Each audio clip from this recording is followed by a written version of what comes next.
Before we start, I'd like to take a moment to recognize the killing of George Floyd on May 25, 2020, in Minneapolis, Minnesota by police violence. The fight for equality is central to Hear Her Sports. We stand with the Black community and with every person who faces injustices and oppression because of the systematic racism in this country. We stand with those who are protesting the wrongful deaths of George Floyd, Ahmaud Arbery, Breonna Taylor, Tony McDade, and others. Hear Her Sports will continue to give voice to women in sports, and in the months ahead will deepen our commitment to be a space for stories about racism, sexism, and any other forms of social injustice. In the show notes of today's episode, there are links to resources for learning and helping. I'll also add links to some of the past episodes featuring Black women, including last episode with Faith Dismuke, whose young adult novel Sprint Dreams was just released this week and is now available on Amazon. Welcome to Hear Her Sports. I'm your host, Elizabeth Emery. On today's show, joining me is Marinel de Jesus, founder of Peak Explorations, a socially conscious trekking company. She is currently sort of stuck in Mongolia, which just extended its lockdown for another 30 days. She'll be there until July, if not longer, because there's rumor that the country doesn't plan to open the borders until a vaccine becomes available, which could be a really long time. Well, let's start. Today, joining me is Marinel de Jesus, and she is a lawyer, writer, a public speaker, and a world traveler. She has led tours, most often high-altitude mountain trekking tours, to over 35 countries. In 2016, she launched Peak Explorations and Brown Gal Trekker with a mission to create inclusion for local indigenous women in the trekking tourism industry as guides and porters worldwide. Marinel's work has been published on HuffPost, Matador Network, Medium, Adventure Journal, WOMAG, Terra Incognita, Hike Like a Woman, and many others. And she just completed We Are Nomads, a true story of an all-woman migration in Altai, her first documentary film made in collaboration with local Kazakhs. I'm so excited to have Marinel on the podcast to talk about the new film, Women in Trekking Tourism Industry, and her vision of traveling in the future. Welcome, Marinel. Thank you so much. I'm excited to be here. Thanks for inviting me. Sure, of course. Well, let's start with where you are, because right this second, you're still in Mongolia. You're in the mountains where you filmed and edited We Are Nomads. Describe your situation. Yes, I'm in the western part of Mongolia, in the town called Ulgi. It's a gateway to the Altai Mountains, which is the prime destination for trekkers here in Mongolia. Basically, I'm surrounded by mountain peaks and blue skies, which Mongolia is known for. The landscape itself, feels like Death Valley in a lot of ways, but there's a town made up of 30,000 people. It's a sleepy town. I have cows outside my window, and it's actually more cows than dogs, to be honest. So it's quite interesting. They kind of come and look for trash and eat whatever they want. It's kind of fascinating. So I'm learning more about cows while I'm here. Because I'm not really, usually I don't see cows unless you go to the countryside. It's a beautiful region of Mongolia. Once you get outside of Ulgi, the countryside is majestic. And that's where we filmed the We Are Nomads documentary. So it's nice. I mean, it's quiet, it's peaceful. I think honestly, it's a perfect place to be during this time with the crisis. So it's not a bad deal on my end to be here. I mean, there's no issue with coronavirus here. As far as I know, Mongolia only has about, I think now it went up to 80 cases, but there are no deaths. They're mostly imported cases where Mongolians from outside the country want to come back to Mongolia, so they bring them back and then they come with coronavirus. So, but it's very contained, and so where I am really, it's kind of feels like I'm in the middle of nowhere, to be honest. And so this is the access point to the Altai Mountains, which is the prime trekking destination in Mongolia. And what's your daily life like? Like what are you eating and where are you shopping and things like that? Yeah, so I think my routine pretty much these days is just to go shop for food, to be honest. I mean, it's I do hike around a little bit, but I think you need to have a car to go further.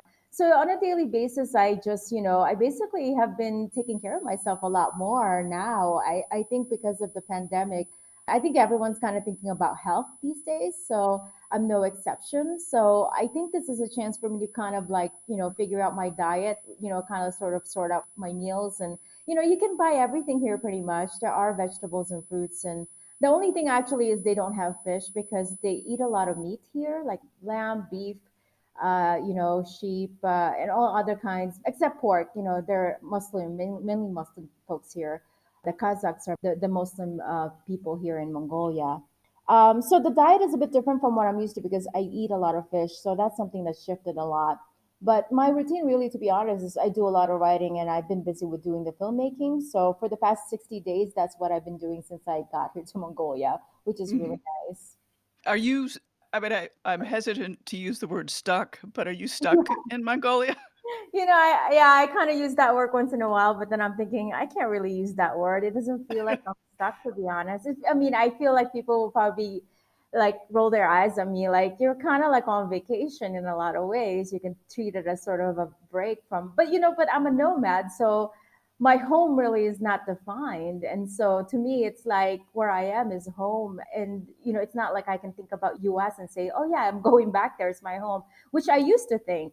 So now my point of reference is really kind of screwed up, to be honest. It's more like wherever I am, I don't call it being stuck. It's where I need to be, and to be honest, it isn't a bad place to be in terms of the pandemic. It does feel like a break from the routine because it's Mhm. it's a very slow paced kind of life, and in a lot of ways, a lot of people probably find it a bit boring, but to me, it's I take advantage of it because I get to do a lot of things that on the slower pace of things rather than always on the go.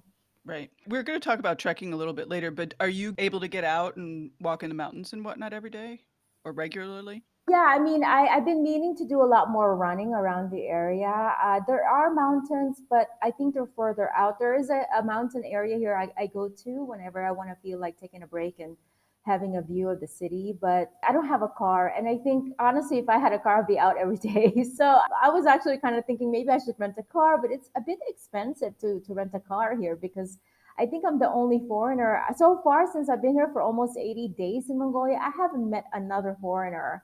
This is the first. Wow. Yeah, it's a world record for me. I have never been outside US ever in my life for 80 days. I have not seen a single foreigner besides me. Everyone is That's local. amazing. Yeah, and so I think everyone's looking at me. There's a lot of different viewpoints of me being here, because for one, they're fascinated, I think, how I managed to come here with the coronavirus. And then they're also kind of weary because I'm a foreigner. So it's, things have changed in the tourism industry. There's now a stigma and a little bit about, being a foreigner. But, it's been an experience though, being here and being stuck and redefining my identity as an expat or a tourist. One thing that you did mention that I think is super interesting is like with the pandemic and, sort of increased interest in health, what is the word health actually going to mean? Since you mentioned it, what have your thoughts been? Well, my thought really, to me, honestly, is diet. Because Mhm. when you travel, it's hard sometimes to have good diet because you eat whatever and you're tired and you want coffee more than anything, which is not really good.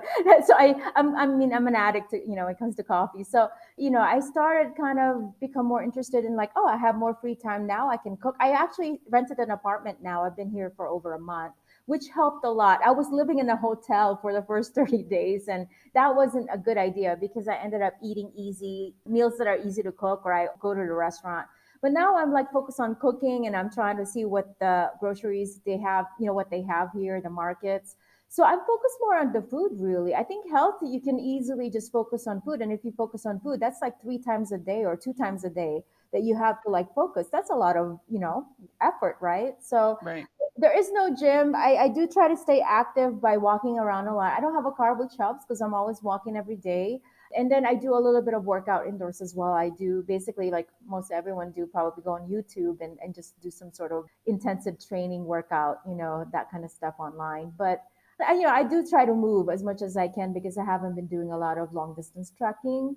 Unfortunately, I can't really do that here because I also want to be mindful that locals don't I don't think they're comfortable right now for tourists to be running around here and sort of like, normally just touring because they kind of in a lockdown, but not really. And if they found out that you're a tourist, they don't like the idea that you're on tour because they have a prohibition of public gatherings. Because if I go on a track, I would bring a guide and a crew with me. And they don't like that idea right now. So, Right. Right. Interesting. yeah. Since we're talking about health and you're a nomad, do you go to doctors and how do you manage that?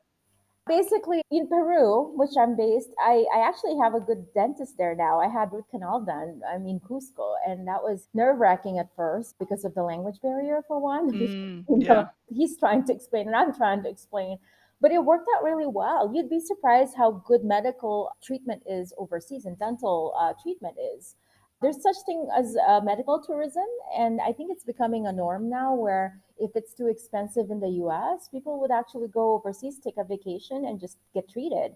As far as like checkups, I mean, I can certainly do that in Peru as well, which is not expensive at all. I no longer have health insurance, which was one of the scariest thing I've ever done in my life because I've been so controlled in my mind to always have an insurance for everything. And that's part of me being someone from the US that I have to basically drop off my mindset and sort of be comfortable with a new kind of thinking. Hmm. But it's been working so far. Like I mean, Cusco, Peru has a lot of good doctors and dentists. Actually, my last physical was in the Philippines a year ago because I happened to be there, and my brother is a doctor, so it's very convenient. Right. So, so actually, ideally, if I could go to the Philippines once a year for my checkup, that would be ideal. So that's my aim. I actually was gonna go to Philippines, but pandemic Right. came. But I'm still not nearby, so maybe if I can hop over before I go back to Peru, then I'll do my yearly. So that's kind of how I deal with it. I mean, you kind of have to time it. Like May is my yearly annual thing, so I think about, oh, Asia, maybe I'll go there. Visit my dad. You know, and then I get my haircut there too because I love a salon over there near my brother's house. I mean, but if it doesn't happen, I do it wherever I can, I suppose. And that's the thing about being a nomad. You cannot be attached to one thing. You need a lot of flexibility because otherwise you're going to stress out. Right. Right. That's interesting. To be honest, all over the world, there are decent medical and dental cares as far as I'm concerned. My experience, I haven't really had a bad experience. Yeah. I mean, I think in America, we think that we're the only people that know about medicine.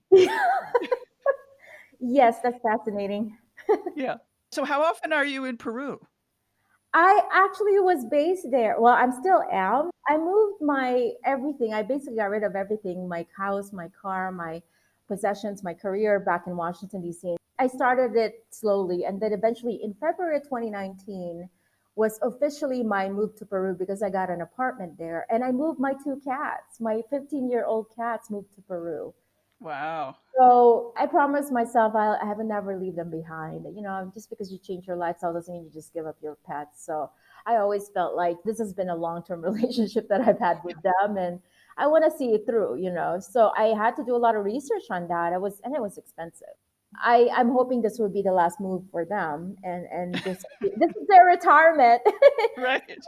I will never travel with them again. They're 15, so cats that are old, they don't really. That's just too much for them. Right. We're actually in Peru right now, which is the only downside for me. I miss them a lot. They're my little kids. So, but they're healthy, which is they love Peru. Once we got to my apartment, their energy level zoomed up. Like all of a sudden they were reborn. They're sort of like little Hmm. kids again. I don't know. I think there's such thing as nature and the energy in the Sacred Valley where I am.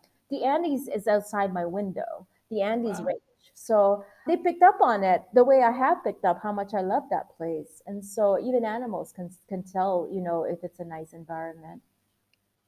Well, let's get to the film. Sure. Talk about We Are Nomads and what it was like making your first film. Well, actually, it's kind of like unplanned. I mean, I was already doing some shooting for KM82 in Peru, which is a very controversial, more investigative journalism, and I hired a director to do it with me. So I wasn't doing a lot more hands-on filming. I'm more writing, and I'm more sort of, semi-directed, but not really because I don't have much experience with it. I write stories and I write for magazines, so that's where my experience comes from for storytelling. When I came to Mongolia, I'm supposed to lead an all women migration group. I had clients through my organization coming to do the first ever all women led migration with the Kazakh women. Well, no, pandemic happened, so no more trip. So I got stuck. By the time I figured out all the logistics for my business and like what we were gonna do with that trip with my clients, the borders shut down. And I'm like, oh my God. So I'm here and what am I gonna do? Like my plan was to do this migration and go back to Peru. The women, I met them before. I met them actually once I arrived in Ugi. They were very nice. They were so excited about the migration. And I felt like I'm going to disappoint them if at least we don't give it a shot and go, even if it's just me. And so I decided, what the heck, I'm just going to go. But then I also thought I would have loved to film it, because my goal in the beginning was to actually just bring someone to do some videos, but not really do a full documentary. But I learned a lot more about the culture and the women. I learned something fascinating about the nomadic woman here that not a lot of people know. And so I decided, you know what, I think this is a really awesome story that needs to be told. And I realized the only best way to do this is to do a documentary because it's such a beautiful story and a beautiful background about their history. So that's Hmm. how it came to be. But the problem was, I'm in Ogi, I don't have any equipment. I'm not an experienced filmmaker, so I have to resort to local production team. That was an adventure in and of itself.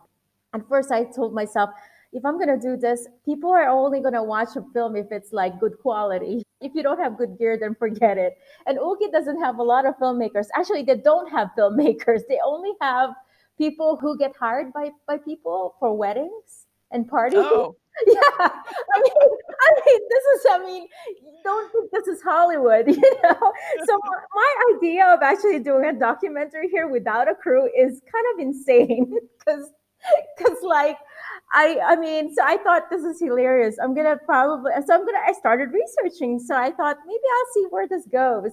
And all of a sudden, lo and behold, I found a guy who went to film school. He did some training with filming, but he does, because it's Ulki, no one really wants to do any kind of documentary. They do more like just, personal, stuff, right? Like family gatherings. hmm. So because everything kind of came together and it seemed like it was going to work, I went for it. And so we did filming. We did a number of days in the mountains filming, and it is an actual migration. We actually really did the actual migration. So it was amazing. Can you describe what exactly is the migration? Yeah, so the people here are, well, there are 3 million people in Mongolia. There's a different types of groups, ethnic groups. And where I am, I'm surrounded by basically majority of them are Kazakh people. And so they're nomads as well. They migrated from Kazakhstan, from that region, so a long time ago. So even to this day, they still do migration. Migration really comes in the form of animal herding. So here, the reason why they still do migration is because they need to make sure their animals eat. So from pasture to another pasture, because wintertime, it gets dried up in where they're living, so they have to go further lower where it's warmer and there's grass and food for the animals. So with animals, they usually have sheep, goats that they herd, cows, yaks, horses. And of course, they have their eagles because most of them are also eagle hunters. They do eagle hunting. So that's really the nature of migration in this part of the world, where it is for the purpose of feeding your animals, finding better land, better pasture for the animals. Otherwise, there's no reason to move. And the herding is really their main source of income and food.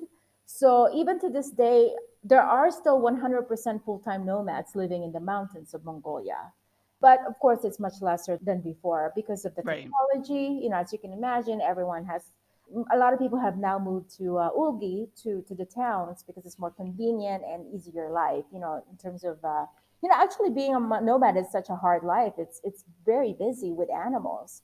So I think coming to the city, it's actually much quieter and much slower and can be even boring for them. So Yeah, rural life is not easy. no, no. And that's one thing I really learned. I thought I was gonna go there and sit and do nothing. And the nomads are working all day, and I feel like, do I need to do anything? Can I help them? But I'm like, I'm not even qualified to hurt any of the animals. I might just get hurt or hurt the animals myself. So it's actually fascinating. I was talking to actually a friend of mine today, and I said, one of the women in the film, her name is Wanar, and I interviewed her, and she is one of the stories everyone's gonna learn about. And she's like in her 50s, and man, she like moves like she's only in her 20s. I mean, she's working from sunrise to sunset. She works all day, household chores as well as animal herding responsibilities and all other things outdoors that they do. Wow. Yeah. Well, what are your goals for the film? What's next? I want to just be able to distribute it widely as much as possible. With documentary, you don't really. I feel like I just all I want is to be able to share their stories because it's such an amazing story that they have that hasn't been told. And and I feel honored to actually be able to share their stories, and they actually open up to me. I mean, this is part of me, sort of my brand and how I run my enterprise is that I do filmmaking because it's a way for me to create change in an industry. So the reason why I want to distribute it widely is because I want to educate people about the role of women in the adventure space. That our stories are not being told as much. It's missing. And even my own story is not normal. It's not common that you hear someone like me who owns a trekking company, and this space is very male dominated. So as you can imagine, it goes from the industry to media to storytelling to filmmaking. When I look at all those aspects that I went through the past year, it's hard being a woman in all these fields because there's an isolating feeling being a woman in where I am. And when I met the women nomads, I felt so liberated. Like I felt like I finally found somehow my place. They gave me that sense of place. When I did the KM82, I worked with a lot of porters in Inca Trail. And, there's like hundreds and hundreds of men and only maybe 10, 12 women, and it was overwhelmingly male dominated, and I actually experienced a lot of sexism from doing that film. By the time I came to Mongolia, I've had enough of it. So I mean, to be frank, like I guess, in fact it gave me a lot of perspective about the experience of a woman in America and US versus being in other countries. That how could I have just taken for granted how much more equality we have as women in US versus some countries.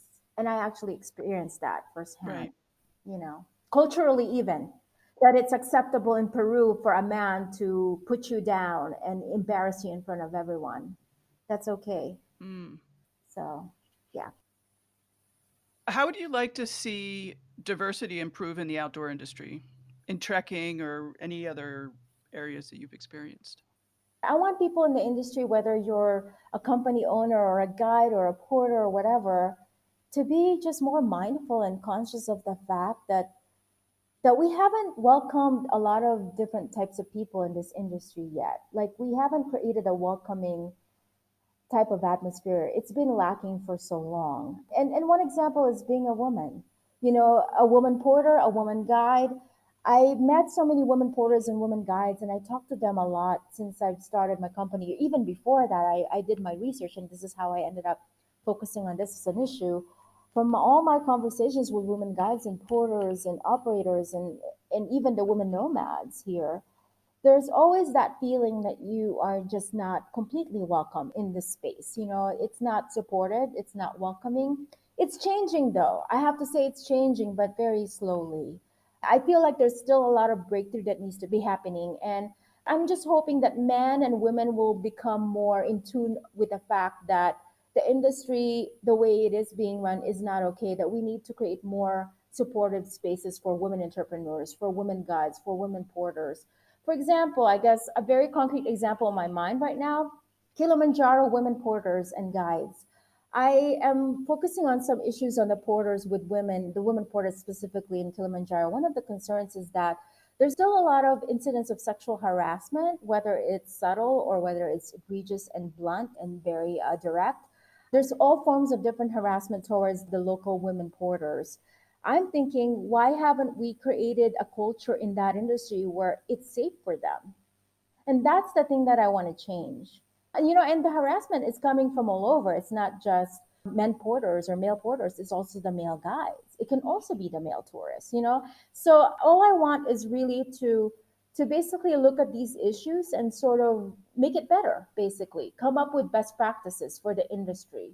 Because I don't think it's right for us to include women in an industry like this and say, yay, this is cool, the women are part of it, and not address the challenges they're going to face as a woman. So we need to fix that too before we even celebrate the idea of including women in an industry. And that's really my concern as a woman here in this field, is that I wish that there would be more of that sort of alleviation of those problems, because if we can do that, then more women will come forward, more women will actually join the industry. But right now, it's quite intimidating and it's very hard to find resources and support. What do the women guides and women porters offer to the community? Like, why do you see that they're important? Well, I think it's just important for a lot of reasons. It's kind of like a empowerment. It goes both ways. A lot of women appreciate having women in the trail because they feel safer as well.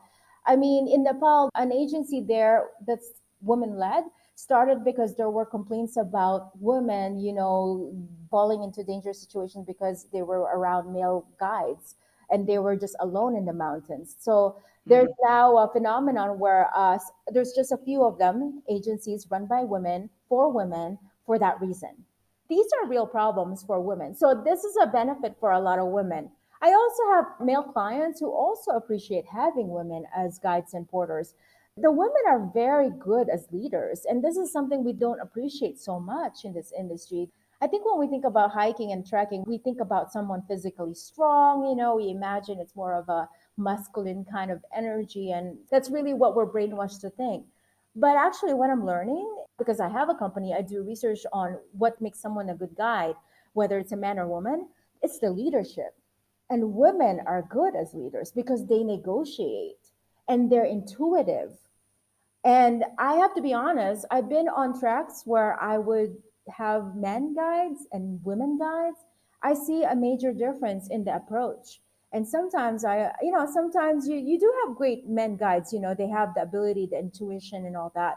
But women have this much more naturally. I notice it a lot more that it comes much more naturally for them. And it's great because you're able to negotiate certain situations without having the ego be a problem because I've had a real experience where there was a male guide, and sometimes there's a clash with the clients because they want to make decisions and they don't want to hear anyone else's input, even the Right. clients. That's ego. So, and then I would have a woman guide, and then almost the same scenario where, oh, we got a situation here. I noticed the women listen more to the clients. And that's something I've been seeing as a pattern. Of course, there are men who are also good at that, but I'm just noting what I've seen. There is a pattern with women to become better negotiators. Their approach is different versus some of the men that I've experienced. So I think women have something to offer in this industry. They have amazing leadership skills. They're mentally strong as well, even sometimes even more so than a man. The ability to listen to the clients and be empathetic is such a good quality. Because to be honest, as a guide and a porter, you're kind of like a mother, a lot of ways. There's the risk factor where you have to be a bit more like stepping up as a leader, but that's also a motherly, that could also be a motherly quality. You have to be taking care and protective of your group, of your members. Right. And so Right. to me, honestly, I feel like there's the motherly quality in guides that I think is amazingly, that's something you really just see naturally with women, and that's a benefit. And we haven't really seen much of the benefit because there's not a lot of women yet in the industry. Right. Right. I think this is all kind of new to many people. Like, oh, okay, I never really realized that women can offer that, but they can. It hasn't been the norm yet because we're so used to the same type of leadership that most men will exemplify, right? So for a woman to step up to the plate, it is kind of brand new for most people, and we definitely trust and believe that it is going to be a beneficial to the industry. And also it's for sustainability for the industry as well to have women in it. It's part of the idea of sustainability and equity. And women in Peru, for example, there's a lot of domestic violence. So when you include women in the equation, you're also helping them to become more independent and to empower them to take care of their family without having to rely on a man. If it's an abusive situation, they can safely get out of it. So there is a social benefit. And I think this is the part where I think this is important because as a tourist, we should also think about what we give back to the community when we travel. And this is exactly what you would be giving back if you hire a woman as guide and porter. You're giving back a better quality lifestyle and family life for the women and their kids. And to me, that's something that we need to cultivate in the industry. I'm always thinking about the way to give back to the community. Sometimes it doesn't have to be a social project. Sometimes it's just through employment and hiring women who haven't been hired for so long. And then that changes everything. Their dynamic and their life changes as well. And that's the impact that we're creating for them personally. Yeah, I'm glad you mentioned that. I want to ask about how can you be a good tourist? Mhm. And, Maybe talk about it in general, but also if you wanna talk about it now that we are experiencing the Sure. pandemic, if that has changed. Yeah, I think it's an amazing, interesting time for tourism industry. I've been trying to sit down after the film is done that I wanted to sit down and reflect on the tourism industry and how it's going to change the way we travel as tourists. I mean, I have to confess, I don't think I've been a very good tourist in my younger years, and I think a lot of the lessons I'm going to share with everyone, they're coming from my background of being pretty much not a very mindful tourist of, in terms of just being responsible and ethical. I think one thing that tourists need to know is that, everything starts with whoever you contract with in terms of the service. You need to really do research if you really want to understand whether who you're contracting is ethical. You really need to do your own research and not just rely on the marketing that they give you. And when I say marketing, the probably last thing I would rely upon is the website and the things that they tell you on their page. The thing I'm learning is that there is a dark side to the industry. Not everything that they tell you is true. And that's what I learned from KM82, filming the border exploitation and abuses on Camino Inca and Inca Trail. I think one of the challenges is that tourists don't have information handy and they have to do research, and that takes a lot of time, and everyone's busy. So I think one solution really is that we have to make sure that the information is easy to get. And that's the reason why I actually started the nonprofit, the Porter Voice Collective, for that reason, because in the trekking tourism industry in Nepal, Peru, and Tanzania, there are people who are wondering whether porters are being treated fairly and humanely, and people have a hunch that there may be certain things that we don't know about the industry. And so that website is for the purpose of educating tourists so they know what to look for, what questions to ask companies, and how to be better in terms of their research and understanding how to help the porters in terms of changing the industry. So I think to answer the question of how to become a better tourist, it's such a complicated issue because in order to become a better tourist, it's almost as if you need to know what's going behind closed doors and what's going on. Oh, yeah, of You course. know what I mean? Like, in order to become a better tourist, you need to understand the problem first so that you become a problem solver as a tourist, right? Of course, you always see all these marketing schemes where they say, oh, yeah, we're ecotourism. Oh, yeah, we're for the humane treatment of porters. But one thing I'm learning because now I'm in the industry is that it always leads me to a dead end when I do my research, that it turns out it's not what it seems. What you see on the paper isn't the reality. This is exactly why I started the KMA2 documentaries because I wanted to know the truth. So, as I think the best advice I have for tourists is that you really just have to dig deeper into it. And the Mhm. deeper you get, the worse you might find yourself, like the information you get, but you're going to find the truth. And if you find the truth, then you're going to figure out the solution. As to other aspects of the tourism industry, there's a lot more to be sort of unraveled. I think this is one of the last frontier when it comes to just it's a big industry. There's a lot of money, and I feel like the industry still runs as if we're back in decades ago. Like it's kind of outdated the way their business models are. It's What do for you mean? for example, like a lot of the way it's run, I mean, I guess the best way I can describe it is the notion of decolonizing the industry. To me, that comes into mind a lot because Mhm. I feel like it's kind of like the last frontier where there's still a level of colonialism attached to the trekking industry and the tourism industry overall. It's still based on the paradigm of a foreigner or an entity overseas who's got privilege and got the wealth that come over to a country in Africa or Asia, and they hire people locally, but they're not fairly paid. It gets to a level of exploitation. So the power and dynamics, there's so much imbalance in it where you're not really giving back to the local people. You're just using them for your own self interest. It's not an equal partnership. I think that's what it Mhm. is. You know what I mean? So this is a very outdated colonial mentality where it's almost like how back in times where people mine gold, they go out and travel to find gold and minerals, and they look for spices. It feels that way to me sometimes being in this industry. It's like I find out, oh, the tourism is starting to boom here, and you find out who's involved and who's got the power and the leverage and which company has the most profit. You'll realize it's a company coming from Australia or Europe. or UK, and they have a monopoly. Hmm. So it's changing a little bit more, but for local people, it's hard for them to compete with that kind of scenario. I think it goes to the question of how do we change this industry so that it serves the local people more than it serves foreign people who are running the business. Right. What are you doing with your own company? Because I know that your company, Peak Exploration, is mission driven, it Yes, seems. it is. It is. Yeah, so that's the thing. I'm always sort of reinventing some of the things that I do with my company depending on what I find. Because when I first started in 2016, it was part time and I became full time in 2017, and I had more time to research.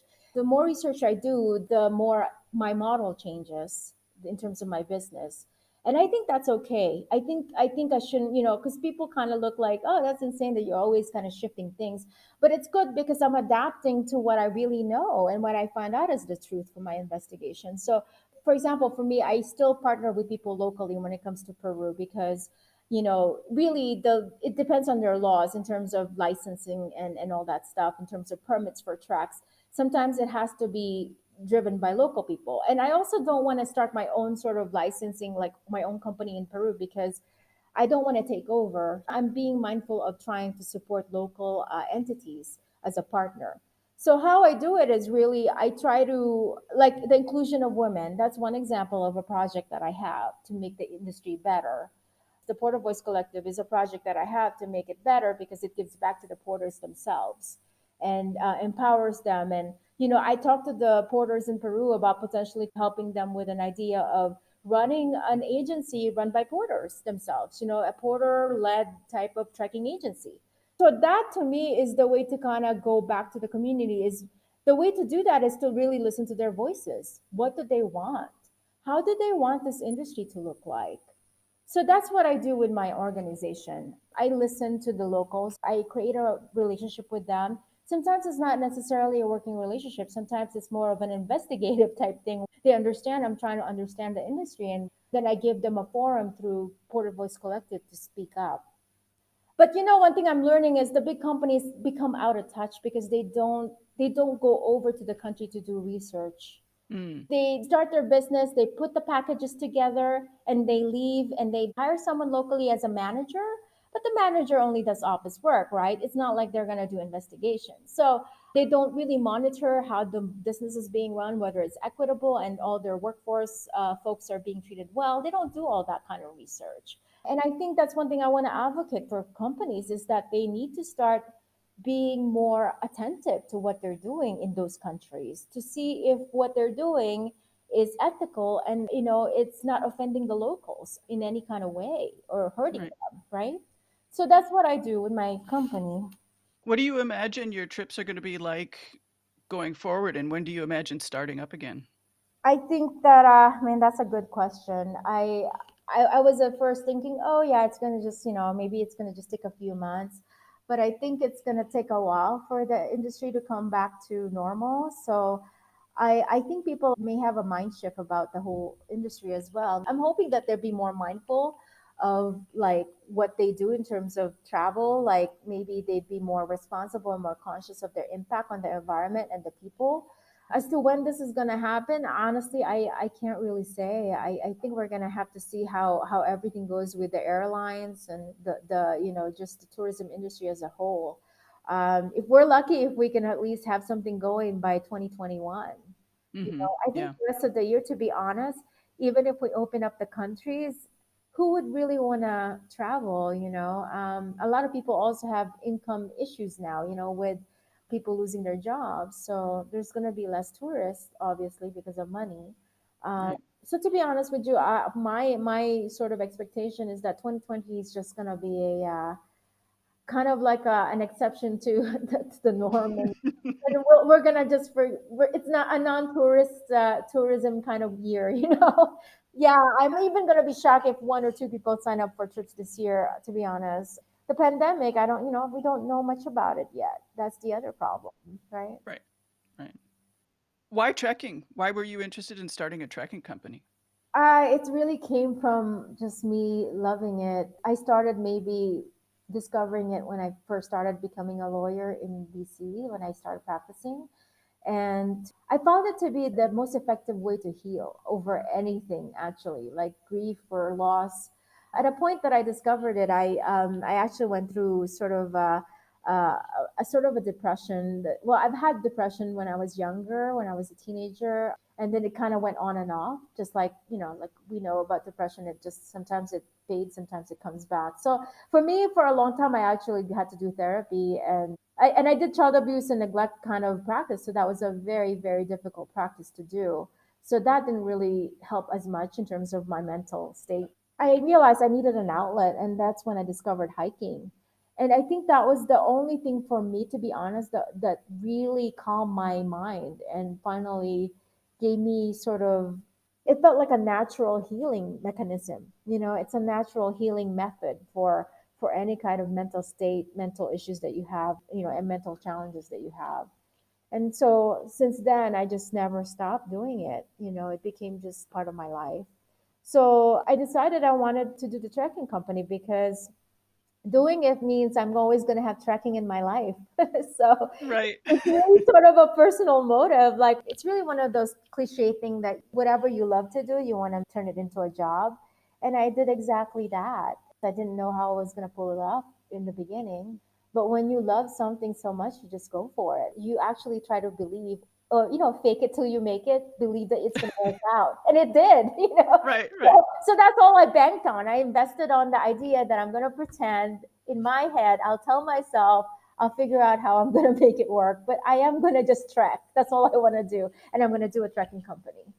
And you're a real lover of solo travel and you recommend it to others a lot. I do, but I do want to have a caveat that, solo traveling also is not for everyone. I also recognize that. But for those who are curious, I would definitely recommend it because the best solo travel I did was for 1 year, and it was the longest when I was, well, I guess now I'm doing it full time, but before this nomad life, I went away for 1 year from my job as a, sort of a sabbatical break, and it changed my life completely. I think it just gave a lot of clarity, and all the questions I had about my life, I found answers just by being by myself.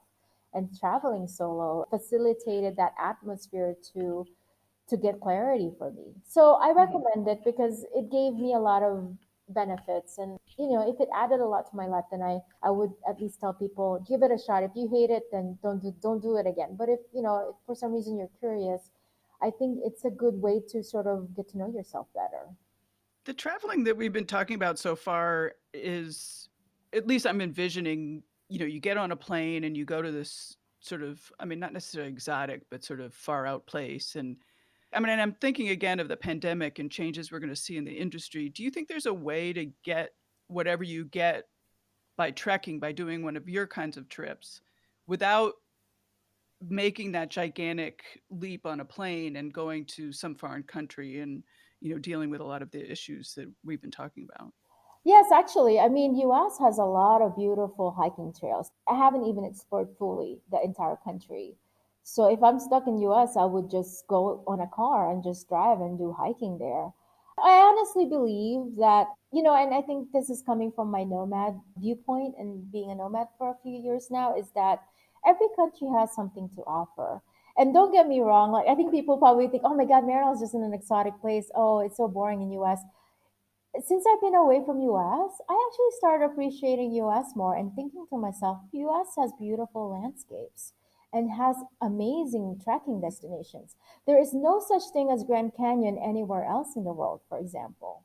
And I still dream about Grand Canyon, thinking to myself, wow, that's in US. I mean, that you don't have to go so far, and it is world class. I'm gonna tell you that. I mean, I'll tell everyone that it's world class.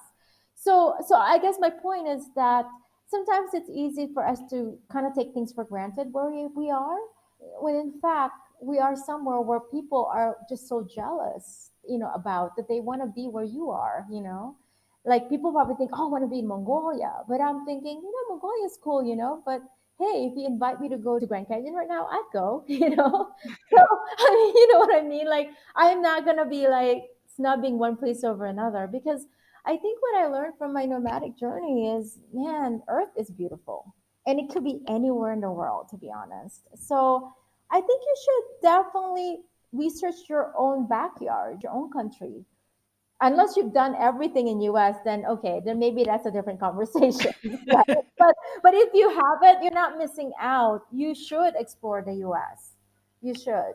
So yeah, so yes, definitely. The answer is yes. Definitely you can do whatever I do in US, wherever you are, in any other country. There's always something beautiful to appreciate, to be honest.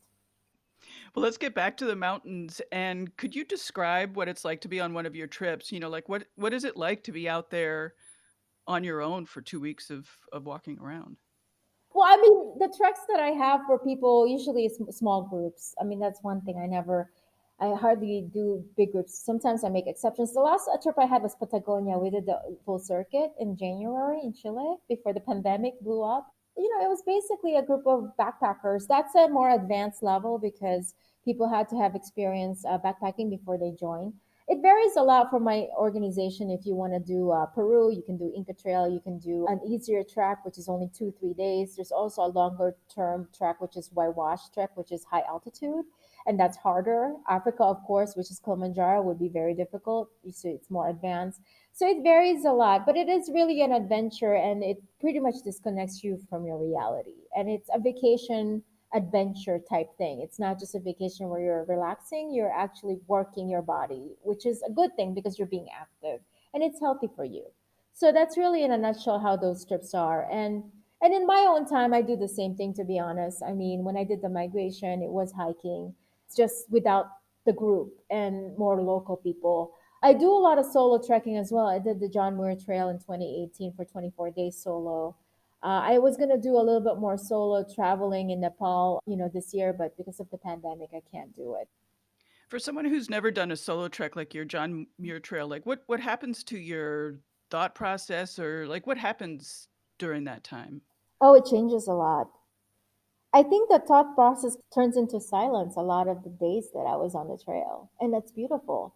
Like before that, my brain was running like crazy. Your regular life, typically you're thinking about what you're going to do that day, and you're thinking about what you're going to do tomorrow and your plans. Once you're on the trail, when I did JMT, I knew exactly where I needed to be by the end of the day. Everything I needed was on my pack. So I didn't have to think much about anything like planning. And to be honest with you, the best days are the ones where I totally, completely just submit to silence and thinking nothing. It's meditation. So that's the transformation that I notice when you're solo and you're doing trekking. It does have a lot of that effect on me personally. And I think most people will agree if they've done solo trekking that it comes to a point when you're alone on a trail and for a long period of time that you just all of a sudden, don't think nothing. You don't think anything, but you just kind of just listen to the birds and listen to the surroundings, and that's all you have in your mind. And it's beautiful. It's a very relaxing experience to be had. So I think I recommend it if people would want to do some solo hiking. And how many hours were you hiking and then what would happen when you stopped? I mean, it depends on people how they want to do it. But for me, I did it for 23 days. I started from Whitney all the way to Yosemite, and it's 220 something miles. And I think for me in the beginning, I averaged like a bit shorter mileage because it was the beginning phase and a lot of passes. So in the beginning, I was maybe averaging six hours of biking, and then towards the end, because I was more used to it, I started doing more 8, 9, 10, even 10, even Wow, 11. yeah. I think there was a long day too where I walked for 11, 12 hours outside because I was already used to it, right? So Sure, sure. the best thing is just you listen to your body. Your body will tell you when it's had enough, and sometimes it would just tell you keep going. I just like walking, just keep going. So yeah. Great. Well, we're wrapping things up, but beforehand, as a short bonus for young listeners, do you have any thoughts or advice for them? A lot of people kind of wonder about my lifestyle being a nomad and how I got here. And I always just tell people that it all starts with your own voice, your inner voice. How I got here was just listening to myself, to be honest. Like to listen to what you want, your desires. And a lot of people, when I was younger, I always consulted with everyone. I was the type of person who wanted opinion from everybody and did investigation and did research. And then I think I realized the only way I really got here to this lifestyle was because I finally listened to what I wanted. And one day I just asked myself the question, not ask questions of others, but question myself. And that's when I really found out the honest truth of what I really want in life. Like, for example, I asked my question if I wanted to get married or I want to have kids.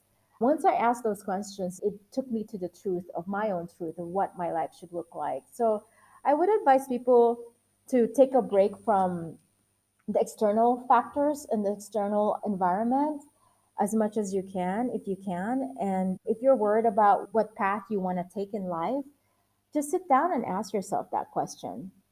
And that's really what I would like people to kind of take on as an advice because a lot of the questions we have in our lives and the problems that we're trying to solve, most of the time we already have the answers. We just need to sit down and listen to them. I think that's great. And it's not easy. It isn't. It is. It's kind of a discipline almost because we're trained from as kids to always ask for help to look to follow what everyone is doing, right? Like sort of a model, like oh okay, if he does it, then I should do it that way. But we are afraid sometimes to go inner inside ourselves. It can be scary. I mean, it is scary actually because I think the reason why it's because it's the truth. The truth is inside of us. It's not outside. It's actually within us. So, but Right. I think it's worth it. Yeah. So, Yeah. yeah. Well, wonderful. Thanks so much. Thank you so much for, giving me a chance to share and let people know about the trekking industry. So, yeah. Terrific. Yeah. Yep. Have a good one. Bye Take care. bye. Bye bye. Yeah. And that's it for this week's show. Thanks for listening. Sign up for a newsletter at hearhersports.com. Follow us on Instagram, Twitter, and Facebook at hearhersports. Our design is by Agnes Studio and music by the band Goldmines. Stay healthy and safe. Until next time, bye bye.